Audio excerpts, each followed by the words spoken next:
Сьогодні демократія в усьому світі знаходиться під великими викликами. Under great challenges, and these great challenges are related to what we're expecting in the epoch of postmodernism. So in other words, the people, just like in the times of Socrates, are imbued by the idea that everything is relative, that everything should be measured by practical use, and respectively, they don't think about some eternal values that you can potentially find in the middle of a person. But when it comes to the question that somebody needs to protect the walls of our police, then it's boils down with the question of sustainable development and mobilizing everyone at any price, but that might potentially reflect on a result. And the other strategy is to create a society of people, free people that will protect their own town, and that was their Greek strategy, and they competed with the Persians, and it became the effective strategy that really has made the West. And now this strategy is getting into a crisis because of the populism, and subsequently we can see this crisis globally as the internal crisis of democratic institutions, and so people start being distracted with some second-rate thing, and there are wars going on about second-rate values while the underlying values are being doubted, though everyone insists that they're for them. And at that time, actually,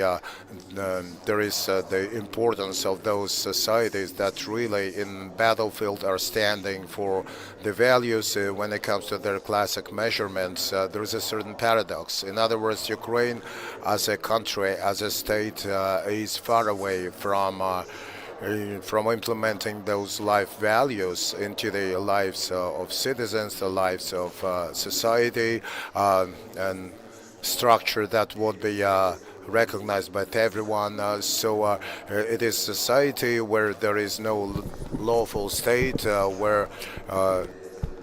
and at the same time there is the very much developed idea of solidarity, and subsequently there is a certain paradox when it comes to some individual people in terms of solidarity. We are respectively the only ones standing for democracy and freedom, and along with that, when it comes to procedures, when it comes to whether there is a lawful state and so on and so forth, and we are on the contrary an example of an absolute nightmare, because this is the greatest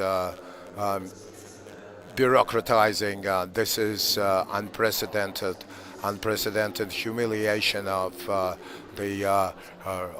of law, and the great corruption and so on. And here comes a problem that crisis. This crisis is part of an overall general crisis, because any nation or any community of nations, it is all but a referendum, and people choose democracy over and over again. And for example, during this Russian-Ukrainian war, everyone is getting back to their classical values.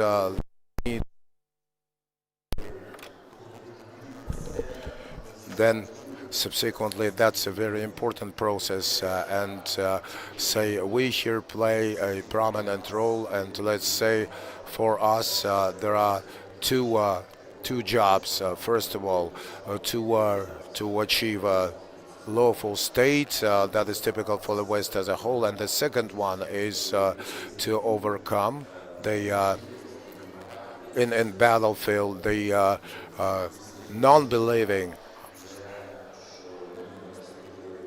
non-belief in the democracy possibilities, so that we then, when this epoch comes, will live citizens of totally democratic and totally lawful state.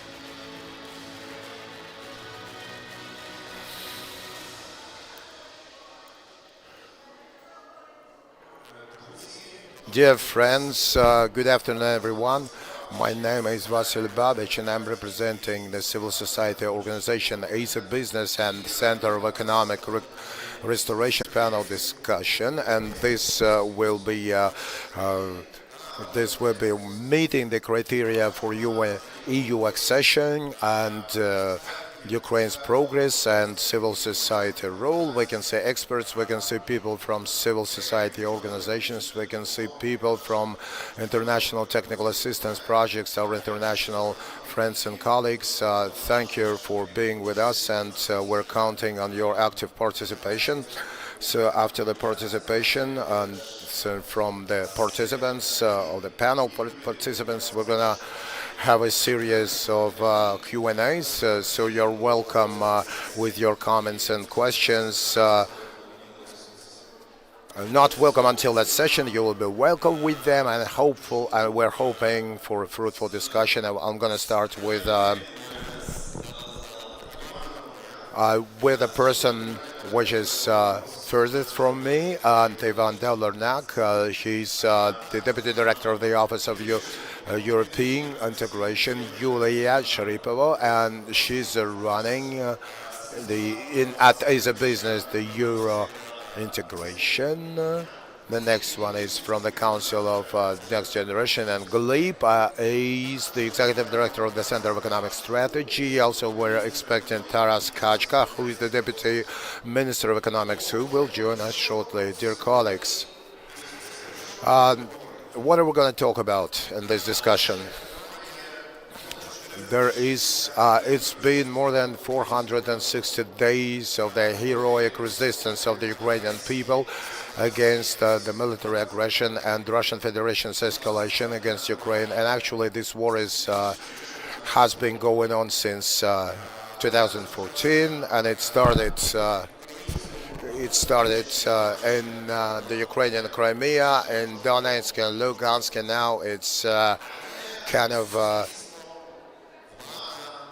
surrounding every one of us and our society, our authorities, the volunteers, the defense and security sector, and we as civil society organizations. We managed not only to kick out the enemy from the Chernihiv area, Kherson and Kharkiv area, but also we managed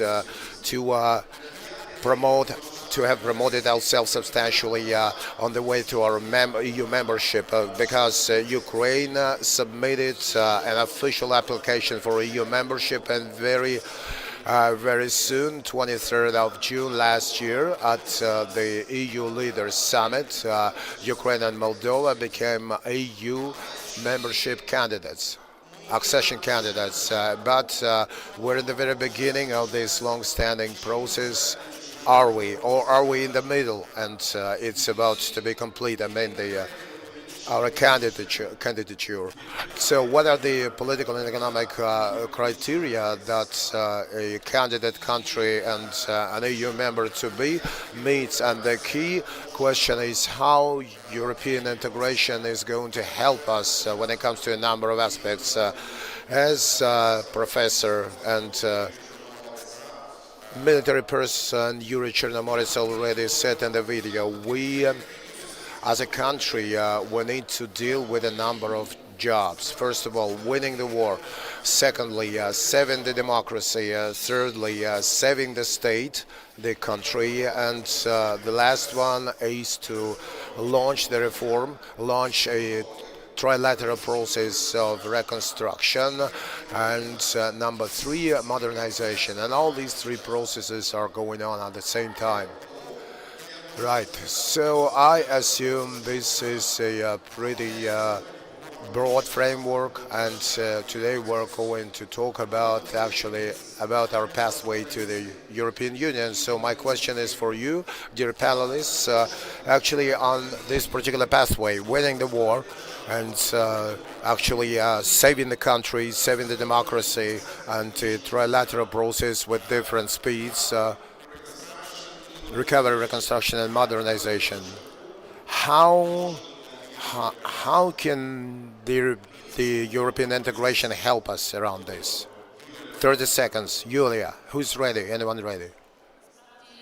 Well, actually, these are very mutually related processes. The integration is the backbone or the basic base of restoration that will be an integral part of that restoration and doing all the reforms, economic, political, and convergence between the Ukraine's and EU legislation. That's an integral part of the many parts. I mean, the restoration of Ukraine. This is very important. This is a very important picture of the future for people. Uh, and it's very clear because when we start describing something as experts and politicians with some vague and obscure words that doesn't work as opposed to the image of the Central European countries that have gone this pathway and have achieved a condition that for many Ukrainians looks at least like some pleasant, comfortable prospect for the future. Stanislav. And you said it in the right way. This war began back in 2014, and it really began after the Ukrainian people became clear with its aspirations towards the European integration, and the full-scale invasion has really stimulated the process of European integration. So, to me personally, these two processes are mutually related, and a victory for the Ukrainian people will not only mean the enemy's failure in battlefield, but also the achievement of our goal that was announced back from 2014, which is a full-fledged membership, EU membership. Yes, I would like to agree with them. There is no consideration of individual processes. It's just to say that the Ukraine's Euro-Atlantic integration is the right pathway, which means when it comes to reconstruction and renewal, then the European integration is to answer the question of how, because we understand roughly what norms we should use to reinstate, to restore, and by how much it should meet the future tenor, the future cause, and these are mutually related processes. And I think that civil society people, the panelists, have made their right point. Absolutely, dear colleagues. Before we open up a panel debate, I would say so. I would like to invite Yulia Shiyipova, and she will make a little presentation, which were survey results. That there are survey results on membership criteria, and we're going to talk about it. And the audience and the panelists now got this framework, and it's up to 10 minutes. That is your time frame for the presentation. Thank you. If you may show my presentation, right? Okay, this is our study, the survey that we want, the results of which we want to present, had a framework character so that we're on the same page and have the same idea of what we're talking about. Actually, that's the question of why we have the credibility and the trend.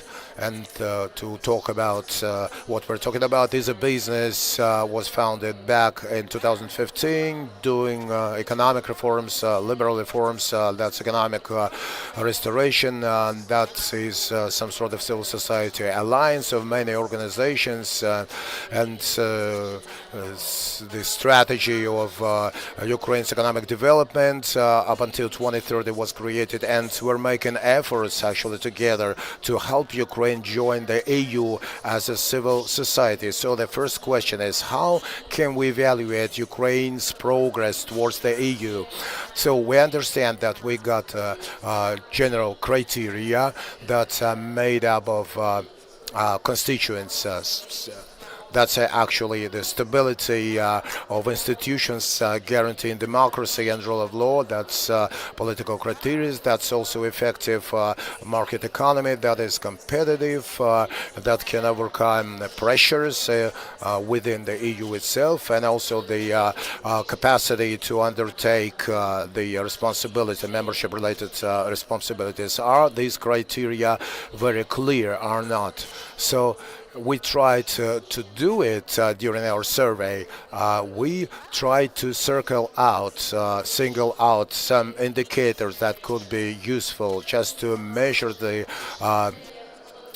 how much they meet the membership criteria. And if we talk, for example, about rule of law and corruption, they influence that economic constituent. We also decided to use the Maastricht, the so-called Maastricht criteria, that really show the country's readiness to join the Eurozone, and we're far away from that yet, but at the same time they are important economic indicators that we can take a look already now to actually have a look at the health of our market economy. This is why we're looking at them during this study, during this survey. We also looked at some derived ratings because rule of law and corruption index is among things hard to measure, so we turned to the ratings already collected, already existing, and that includes reform of the Constitutional Court, then money laundering, anti-money laundering, and so on. That makes the data set of criteria that we need to meet to actually move towards the EU. This is our survey, and the base of it is comparison with candidates and with members. Candidates, we took all the countries except for Turkey because it stopped on its way to the EU. We took Poland, Romania, Bulgaria, and Croatia. That's the example of the latest expansion. Poland before that, and Poland is very close to us on many criteria, on size, on population, on political and economic conditions that Poland started with. So we decided to look at this country compared to the member countries and candidate countries. Actually, if we look into the economic values of Ukraine, we can see that Ukraine altogether moves in the very right direction, actually. And the its GDP level and its annual growth, actually. But there is a progress. There is a progress in how the economic situation evolves. Ukraine had its state debt very controlled. At the same time, we had some regression periods, but that was due to some objective factors from outside, like the COVID, like the full-scale Russian aggression, like the world's financial crisis. And at the same time, we see that beyond these crises, Ukraine is getting back to its restoration pace, its development, and is still moving in the right direction. We can look at that.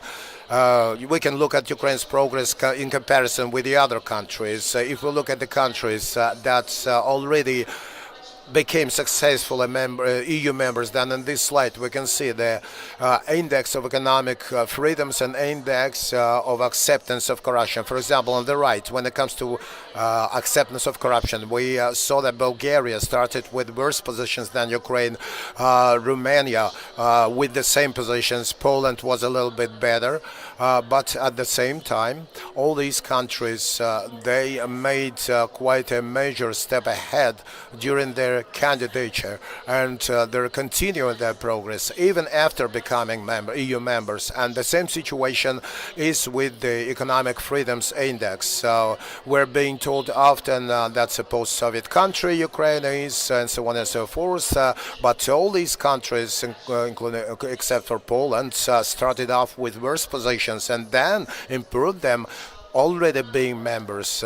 So we may make the conclusion that we're in for a hell lot of a job, but it will not be ended. As soon as we enter the EU, it will be continued. If we look at the candidate countries, the same. Ukraine is not on the worst conditions, in the worst positions, like Ukraine is so feeble, weak, it's the worst candidate possible. No, it's not so.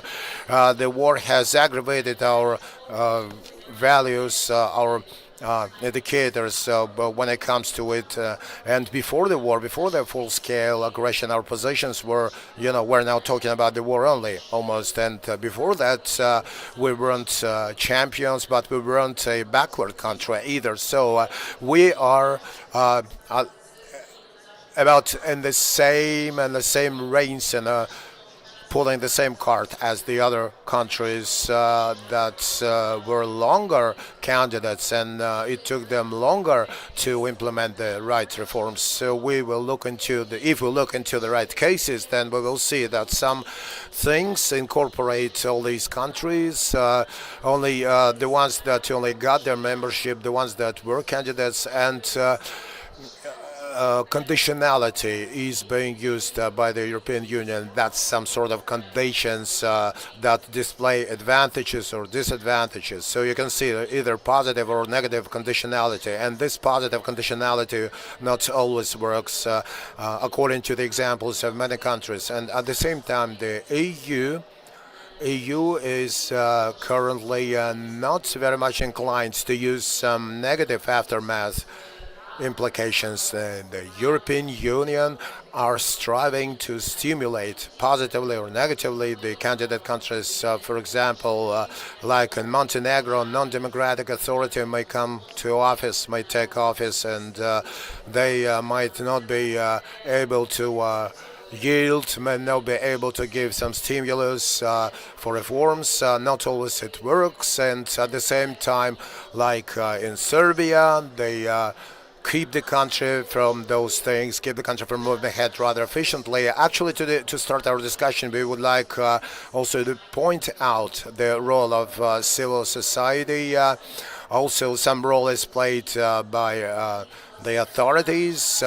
We publish our report, and during the full-scale aggression, we worked together with the Center of Economic Restoration, with the governmental office, and with business and other colleagues of ours from civil society. We helped develop questionnaires that you can see on the president's table. We helped finish it, coordinate. We also helped when it came to the one of the groups doing restoration, and also with different counterparts from civil society. That means by how much important is the contribution made by the expert environment when it comes to the question of how quickly and how efficiently European integration moves. Also, we're into advocacy. We have our own Telegram channel, and you can subscribe, and we're showing their analytics and data and our experience, and we will be glad to see you among the subscribers. I am done, and Vasil, please moderate on. Thank you, Yulia. Dear colleagues, any reflections, any comments when it comes to this presentation? Maybe some sort of explanations or clarifications. If not, then let's move on. Okay, we got somebody who is newly joined, Mr. Taras Kachka, Deputy Minister of Economy. Thank you very much that you have gotten around to this place. Maybe just right off the bat, the first question is for you. They also dance, not only talk here. Okay, anyway. Okay, the previous girl was just talking about the economic criteria for membership, but we also got a great factor, and this is the war. These are the closed seaports, and these are the suspended value chains, logistics, supplies, and so on and so forth. Now, on a daily basis, working with your colleagues or your counterparts from the EU, from the European Commission, my question is, how has this work changed with the help of two factors. First of all, this is the war, and the second thing is the fact that Ukraine is a candidate country, and we're in the enlargement package.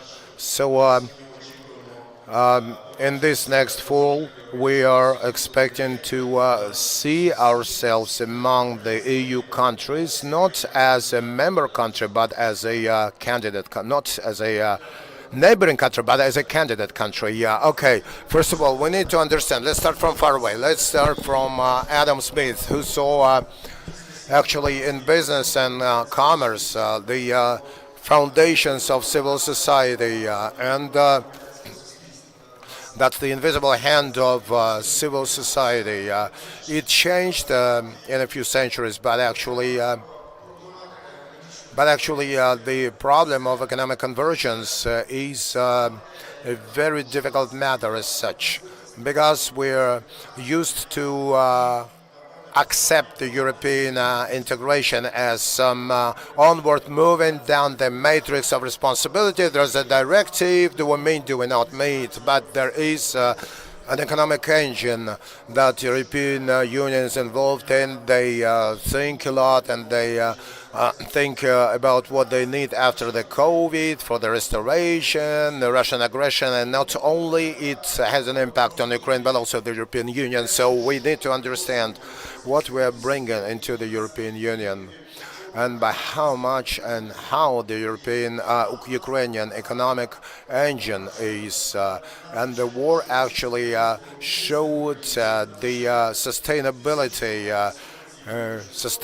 and viability of Ukrainian business from also the commercial point of view. We have a problem dealing with the European Union having a trade, because we scared the hell of the Polish farmers, and they're just a little bit hypocritical saying that they're the victims. They were just scared off by the competition, but for us that was the evidence.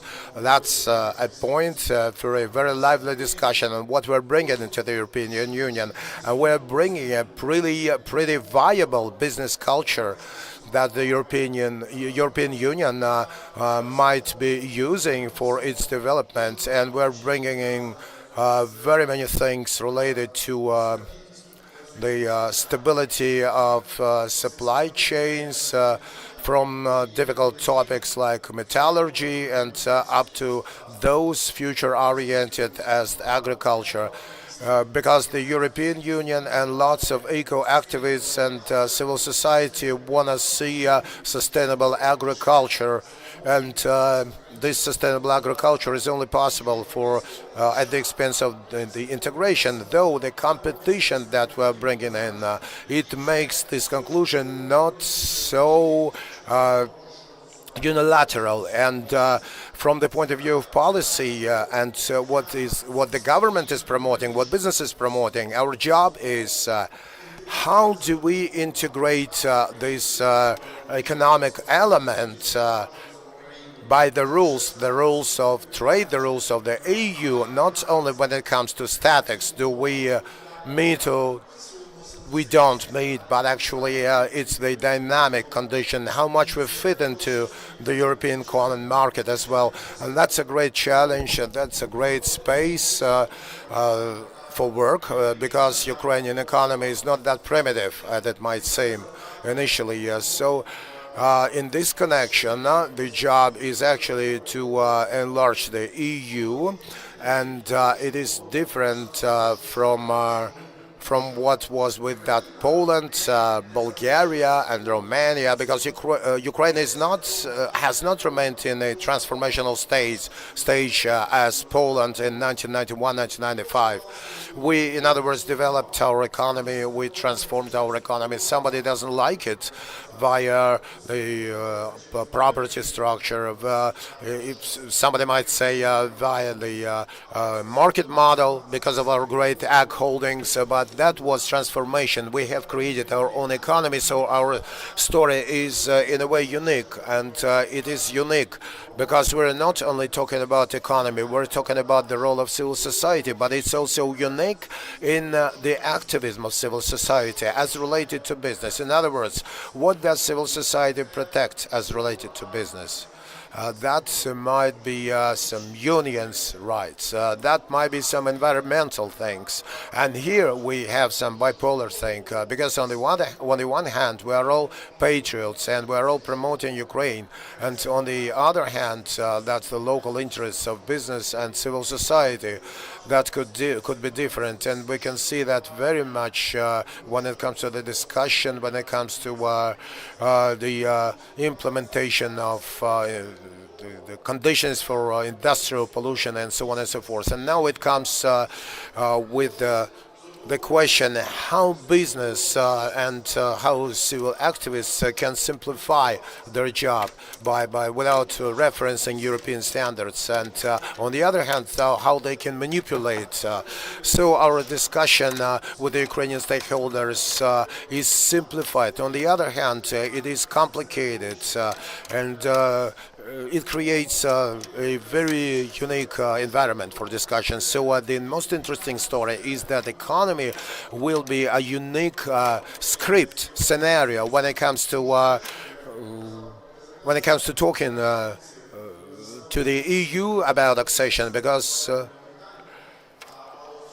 when it comes to actually one's own economic model, there is something to think about with creativity and develop our unique strategy. Thank you, Taras. Now you remember corruption, and it's interesting that since 2014 we have 3 fields in our country that go through and through. And that concerns the central body, local level, and so on and so forth, local self-government. That's anti-corruption, that's gender equality, and that's digitalization. Since the beginning of the full-scale war, we added 2 more. That was restoration, that's recovery, reconstruction, and modernization. And number 2 is priority number 1, political. Now, Ivan, the question is for you. Yulia has already recalled, and Taras has already called the role of civil society, and I know that when the information expert from civil society was responsible for also delivering the information to the EU, I mean the survey results, and because it will be a discovery that Ukraine filled out those questionnaires, I think in 8 days, and that was one survey questionnaire, and the other one was filled out in less than a month. So there is no such speed, right?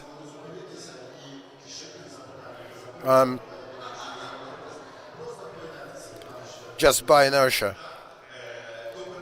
So my question is still open, because I tell you, I can see some experts from civil society, and the question is what other questionnaires are on the list, and what other requests by the government office are there, what kind of success stories can you see, and what could be improved in this story, just so that both authority and civil society work more efficiently with each other. Thank you very much. First of all, I think that since 2014, when we signed the association agreement, civil society was involved very actively in the issues of European integration. In other words, they created the so-called platform, Ukrainian platform of civil society.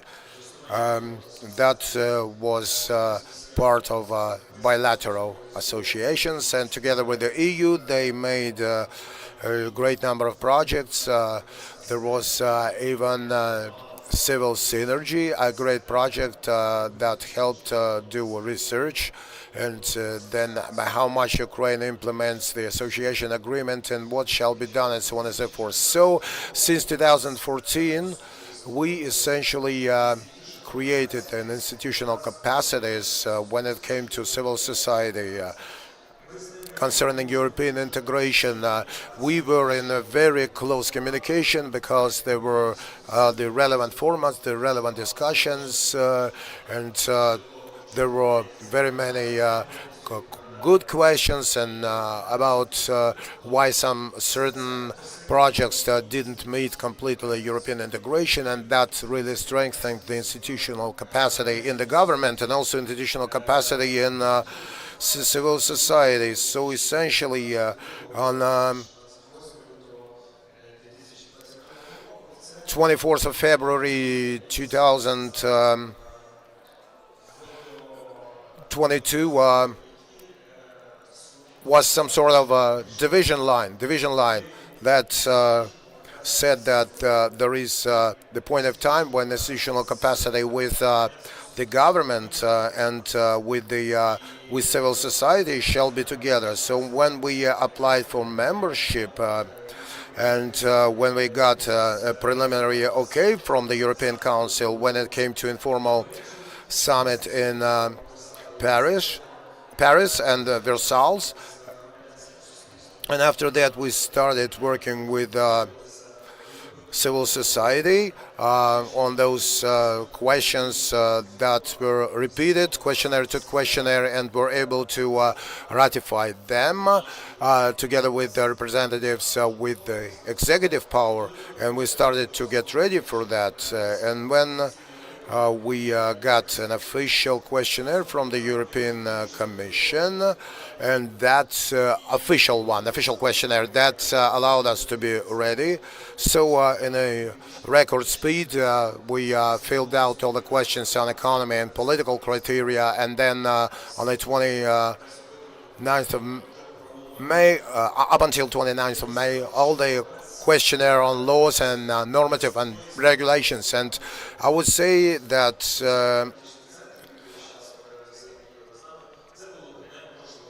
without those great centers we're dealing with, that would be impossible. So after the Versailles summit took place, we meet all those who worked with us, and that was, as far as I remember, a call from Pop Shelter,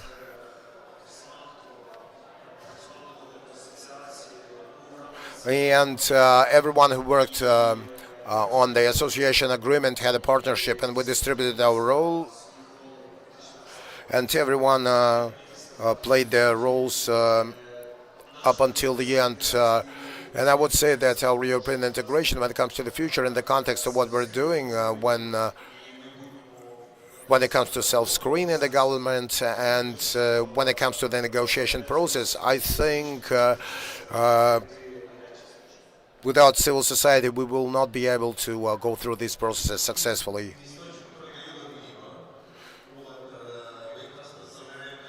Now it's over to Gleb, and you're from the Center of Economic Strategy. As far as I understand, you were involved in those processes.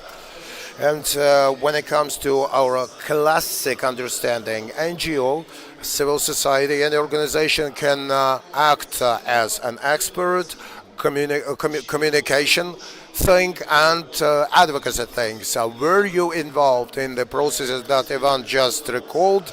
How do you see what you managed to do as opposed to what could be done better or quicker or in a more grounded way? Thank you, Vasil. Actually, I would start with a problem that goes with possibility. In other words, that we got a candidate status in the last years. That gave us a great opportunity. But on the other hand, that made a problem because nobody was ready to move that fast.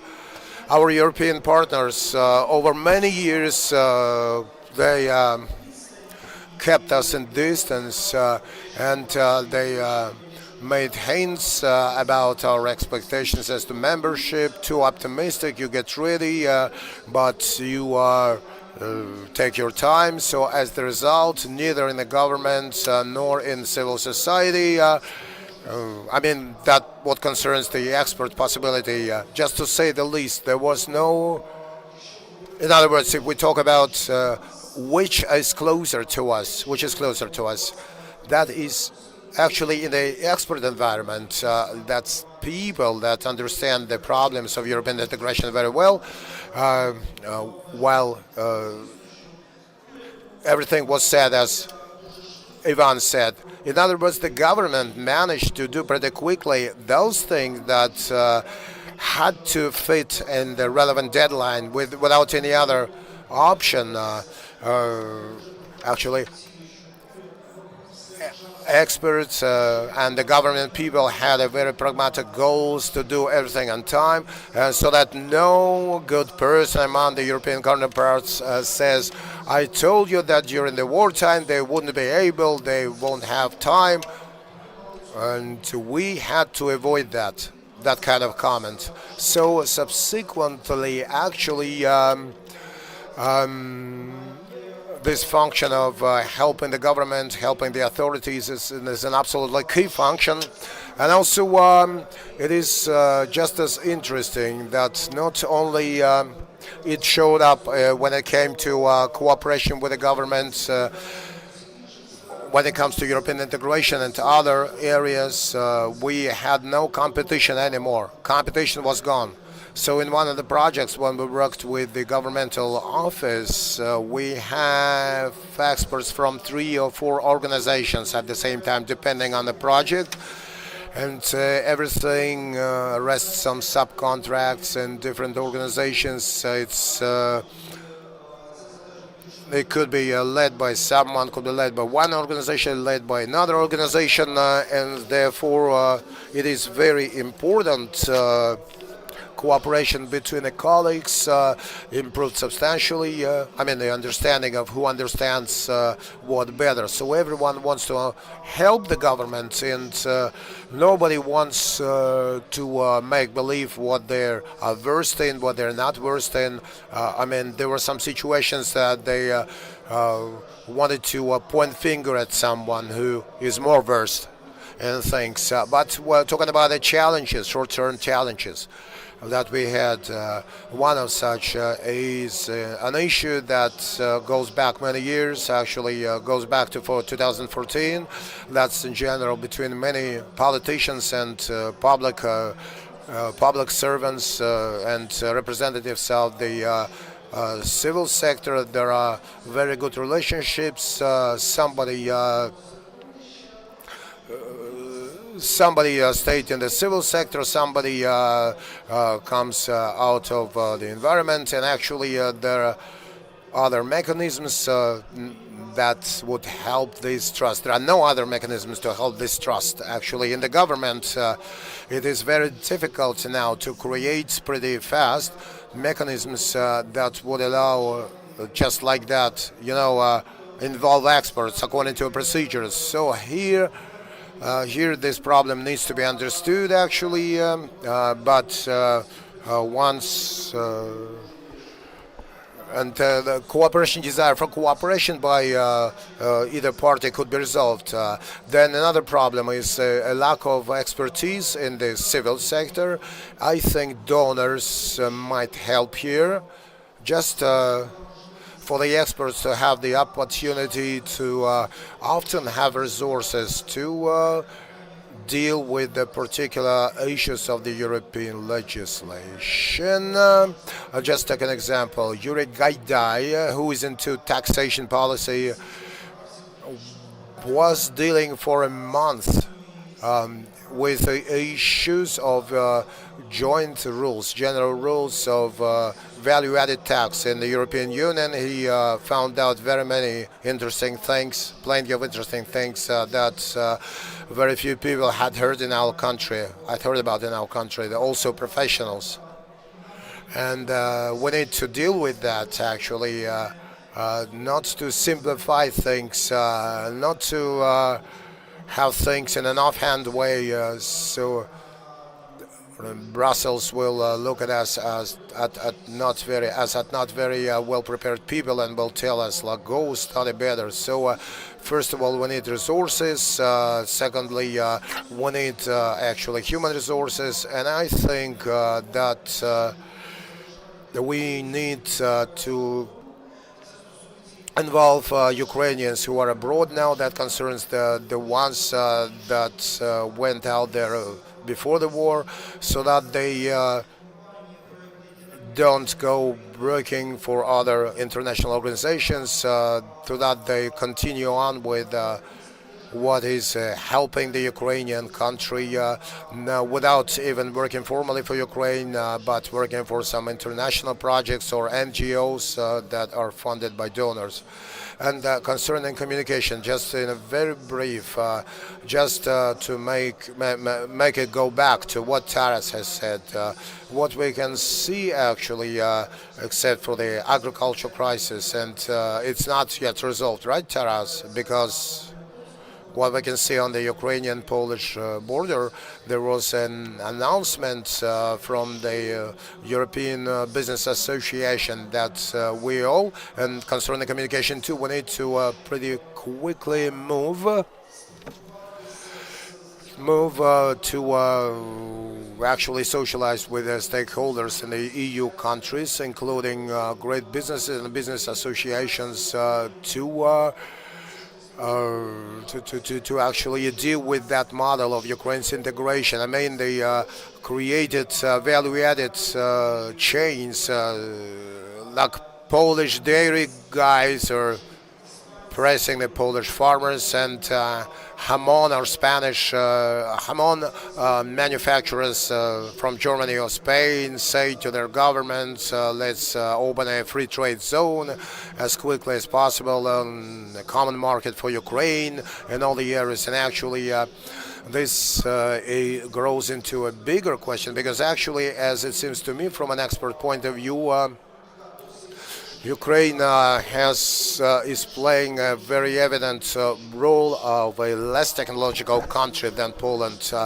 That is less technological than, for example, Germany. And all in all, I think that talking about that and actually take into account those business relationships, we can achieve the goal that we have in trade.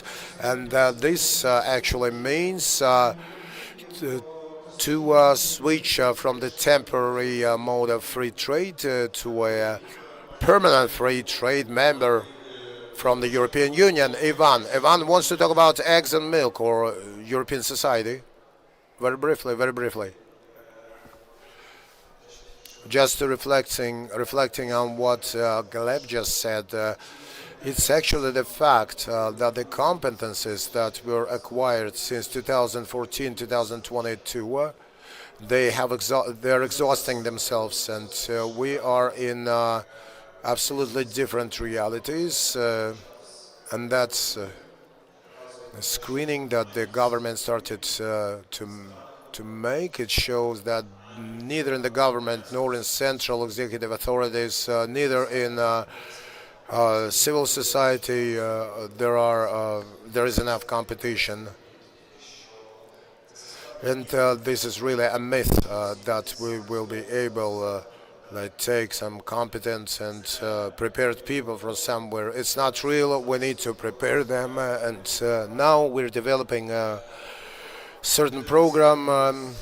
We're going to look into what results it's going to bring, but I think that in any case we need to actively talk and discuss that, and that also includes communication with the donors to be taught. Yes, actually, that's the question of expertise, of capacity, and that concerns not only civil society and government, but also parliament. And I know that the program USAID RADA works on capacity building for more than 20 years, and capacity building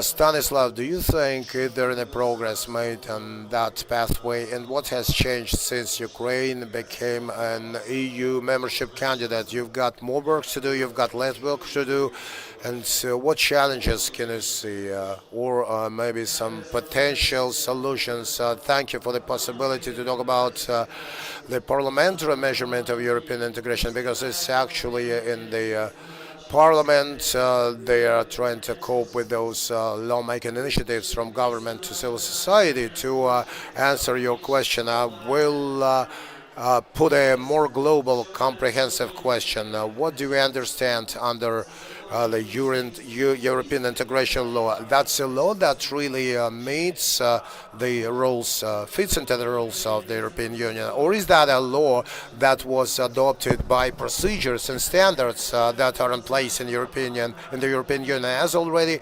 the Parliament has said, there are two jobs. The first one is lawmaking initiatives that should be accepted now in the light of the armed aggression.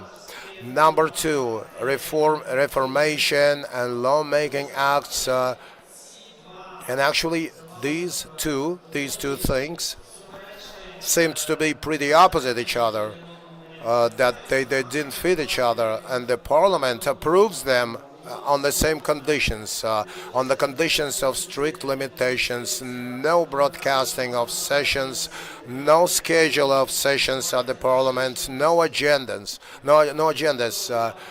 and it's accelerated procedure. Just to take a look at two examples, the laws that were passed from the list recommended by the European Commission, and that was for negotiation on membership. Then it's followed by minorities law, and between the publishing of the text and the second reading and acceptance of the law as there was 0 days. So on the same day it was published on the website and it was passed. Now the second example, and it's really our pain, and that was contested selection of Constitutional Court judges. First of all, on December the 1st, the committee published one version of this law for a second reading, and it undergoes criticism. Then the committee publishes on December 13th the other edition of the law, and at the same time the Parliament votes in, and then this law undergoes substantial criticism. And I think that the matter remains rhetorical, whether in these these hard conditions civil society can make its contribution, and at what stage. And then in the European Union there is the following approach. European Commission has issued a toolbox, which is a guidance that's for dummies, guidance that's how to make state policy. And according to the postulates, there are 4 stages of state policy: preparation, passing, implementation, execution, and for each stage civil society shall be involved. I don't want to say that the Ukrainian parliament is an outsider parliament, but a lot of things was already done, and a system of identification of European integration projects was adjusted.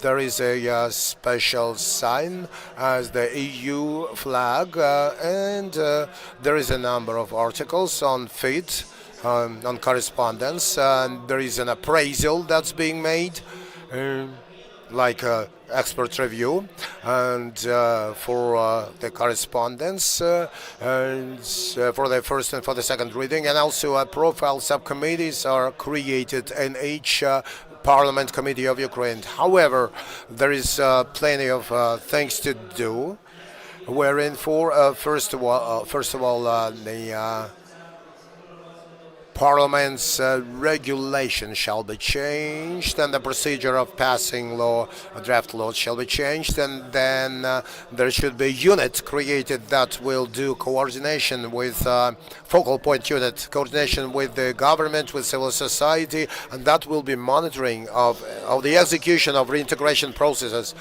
Also, it is possible to create one plan both for the executive and legislative power adaptation of the Ukrainian legislation. To monitor this plan, one needs to create a single electronic system that has to be public. And the last thing, more important, and this is why we are here for,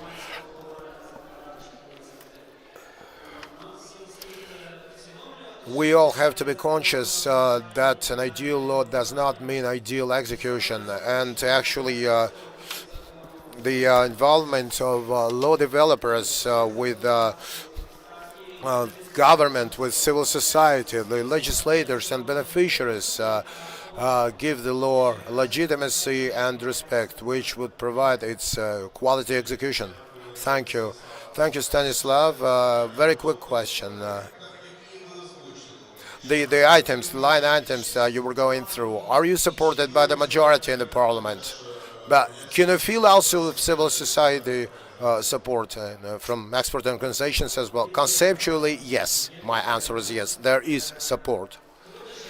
But there are difficulties, as always, at this stage of execution.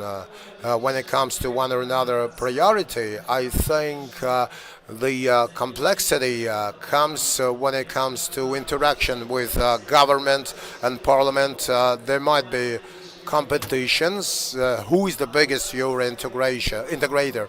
But here in this area, one needs to come to a consensus, reconcile, and they need to pull the same reins. It's very pleasant that we got a representative from the government.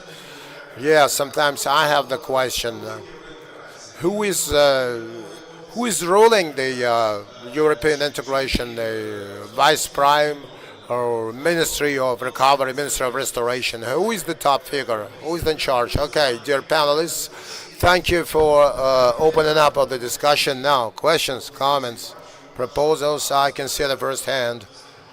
Will somebody help with the microphone, if possible? Please introduce yourselves, and up to 1 minute per comment or proposal, okay?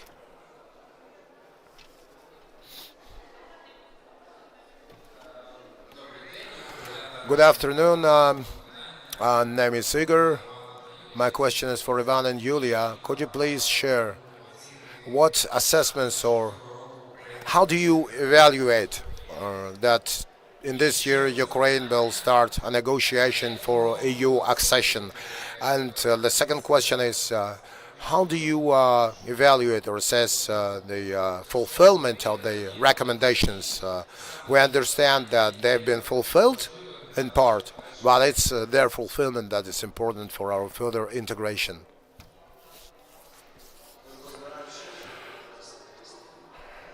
Can we collect more questions, or shall I answer?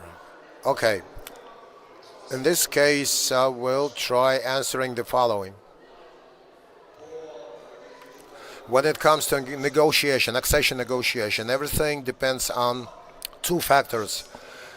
The first one is by how much we're going to cope with the recommendations, and the second one is actually will there be a consensus among the EU members as to the negotiation? Because as we know, in the EU itself, there is some sort of undercover discussion going on, because the EU, how much EU is capable to accept new members, and what the situation will be when it comes to unilateral decision making at the EU, in the EU, and we can see the results. We can see the results of this unilateral principle when it comes to the context of sanctions.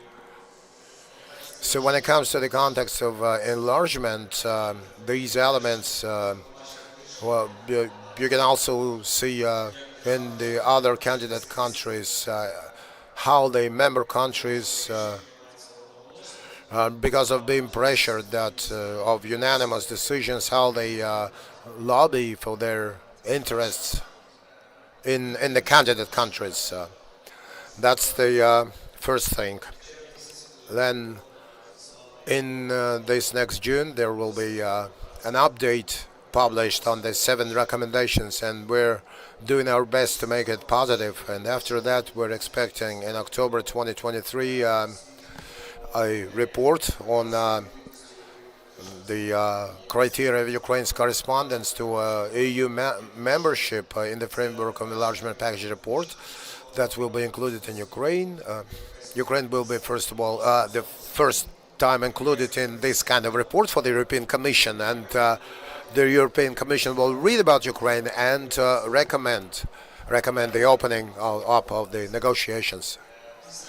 After that, the European Council will make this decision, and we're hoping that up until the end of this year this decision will be made. That's if you look into the timeline. But if we talk about the 7 recommendations, actually today we already have one good piece of news that's the advertising thing, and that was part of the recommendations, one of the 7 ones. And we're hoping that in this next June, other laws and drafts will be voted in, already registered in the parliament. The government are also dealing with regulatory acts now, but we can see civil society. I will not make references to governmental evaluations, but the civil society thinks that we're going at a very good pace, and I would even say very, very good pace. Even if if we have political decision of the parliament when it comes to constitutional court judges, if they make the right decision.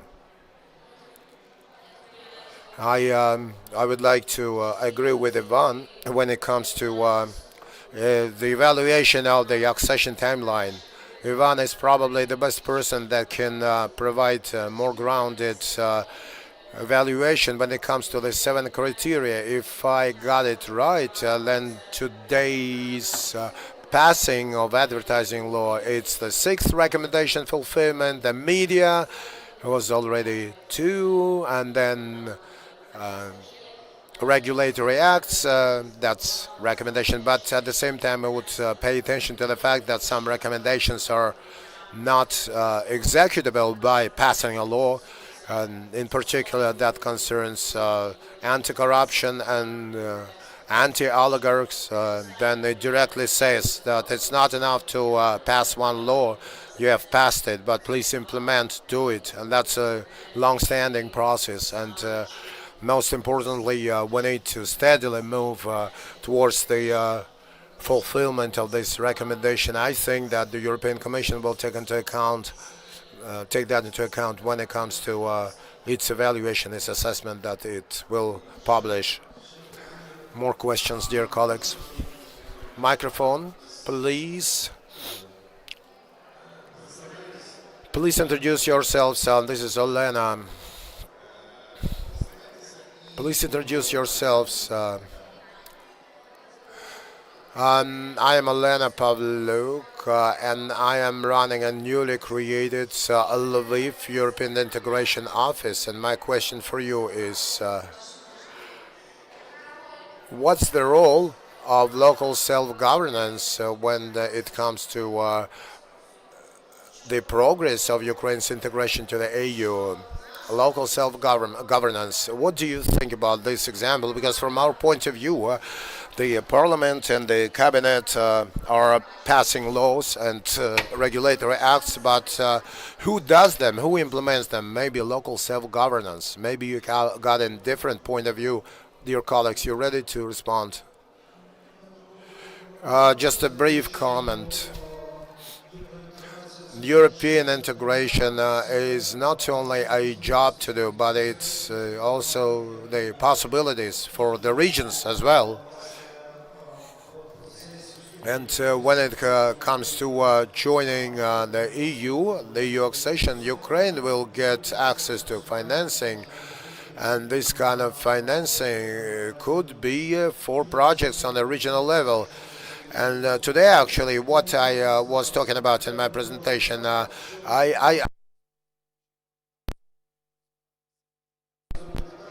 we need to make it as in the fastest possible way, so that this money we can get and use for the development of your region as well. And I will add on to this what he just said. I completely agree. And last week, Ivan, I spoke with the Odessa Agency for Regional Development, and they're running into the same issues as you. And actually, I agree that this process of outlining the role of local self-government and how the European integration will move. Because on the one hand, we understand that some part of work is on the central level, and at the same time, it's also important to use local self-governance. And there's a concept of institutional capacity and improvement of institutional capacity for the state authorities. And I think that part of that will deal with the local self-governance bodies, and that's also how you can be involved in this process. And it's just to add on by only one thing.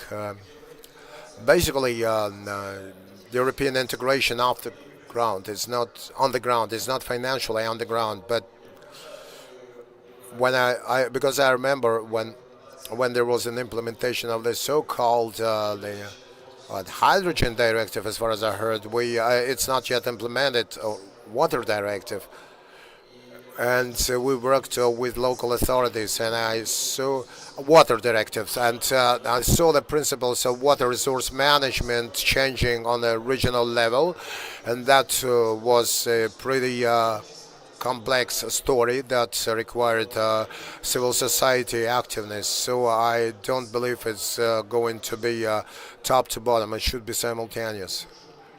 Well, I think that we need to understand that local self-governance and community is something that calmly, without any tension, breaks your integration aspirations of the parliament. I think, for example, public procurement policy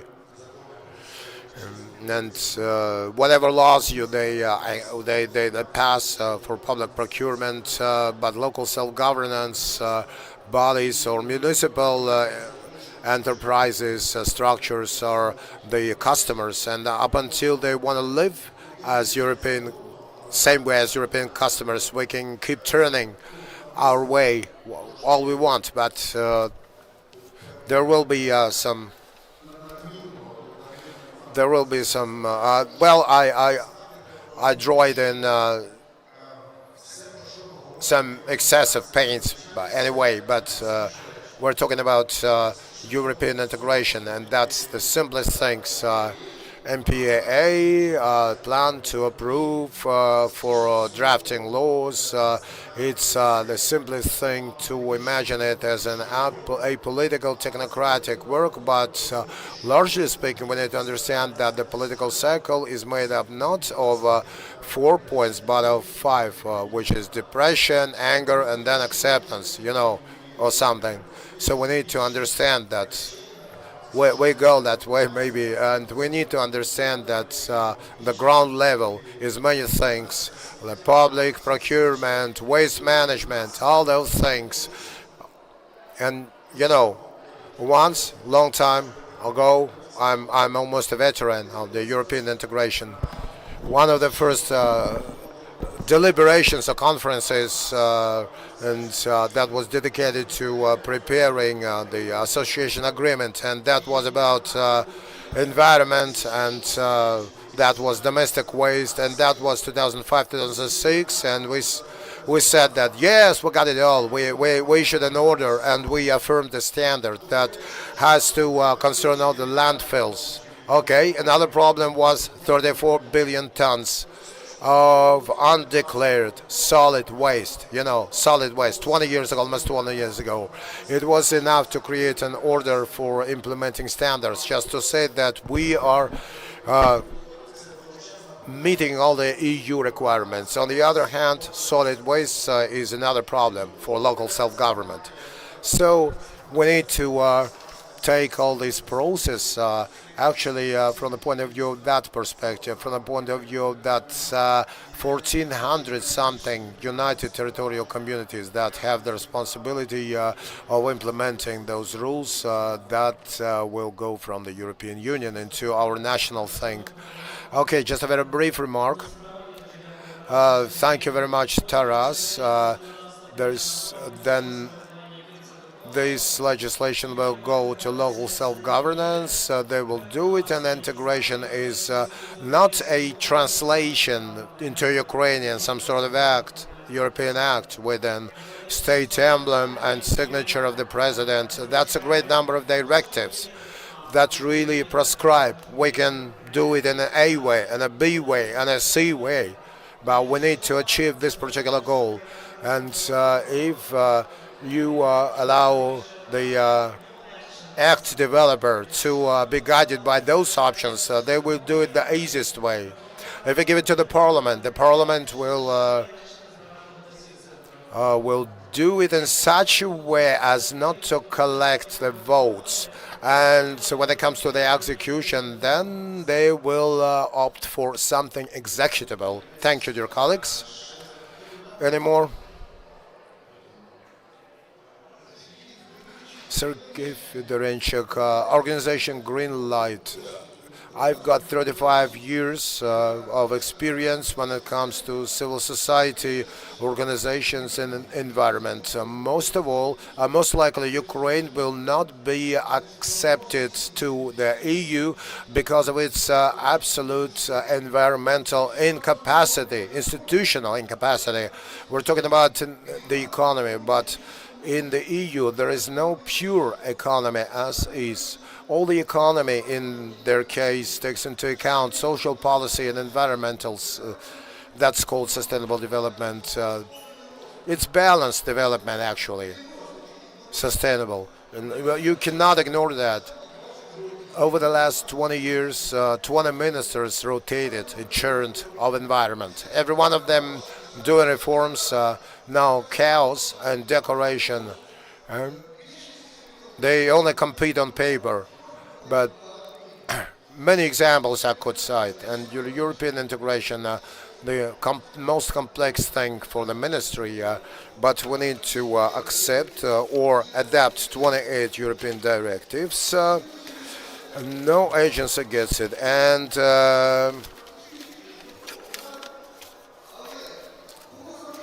its translation into Ukrainian and giving it to the parliament. There was a very good legislation on the environment before, but it was never executed. But the question is, what could be made, what could be done to make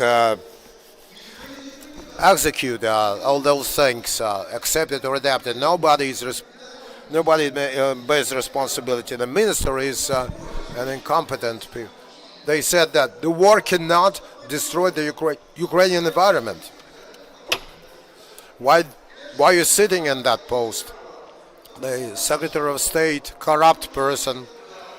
There was a great scandal with one of the previous ministers. 62 million hryvnias spent on procurement of space photographs that you can take in Google for free. Nobody was punished. So it's neither the people nor the authorities mandates nor the money, or the COVID fund or road construction. Please sum up. Which one of you is conscious of the danger? Only one thing: the environmental safety.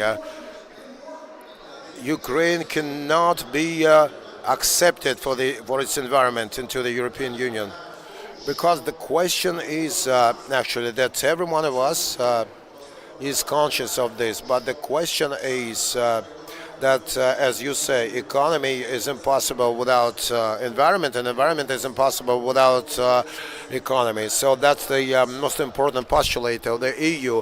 For me, that's actually that area. Then it's most interesting that we don't want a certain radicalization between environment protectors and business. Because that's an antagonism that leads to the fact that you're a corruptioner and you're a corruptioner. So actually, the EU had what it had to do was to launch everyone into one field of onward movement. So I sort of disagree with you a little bit that it's very good to deal with Mr. Roman, but the challenge really exists between civil society, business, and authority when it comes to the environment, because the European Union now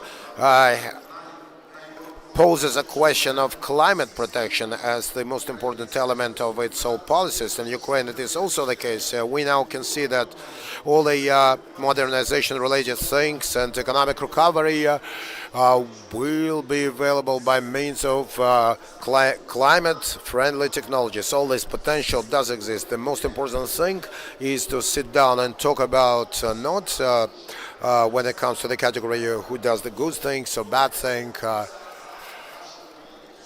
That's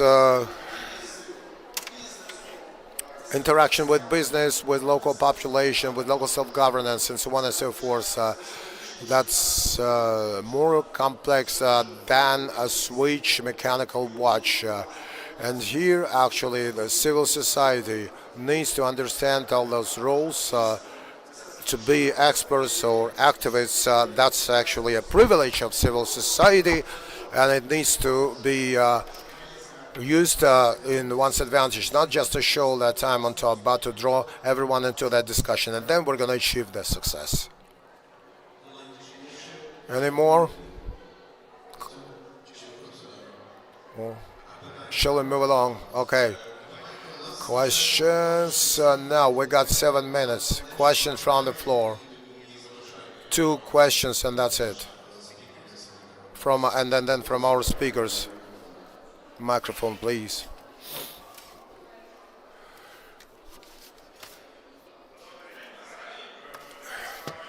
Hello. You did it in a very optimistic way, but how about the example of South Macedonia or Polish and Slovak farmers protested against Ukraine? Any other factors that can the blocking by Southern Macedonia? What could stop us from that quick negotiation process? Any surprises? Any more surprises? Just 10 seconds. Polish farmers is only the beginning. So in other words, every new week you will understand that was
Тобто вони одна або дві країни зможуть блокувати рух такої маленької географічно країни, як Північна Македонія, то що буде з Україною, яка є географічно, буде найбільшим країною-членом ЄС? У нас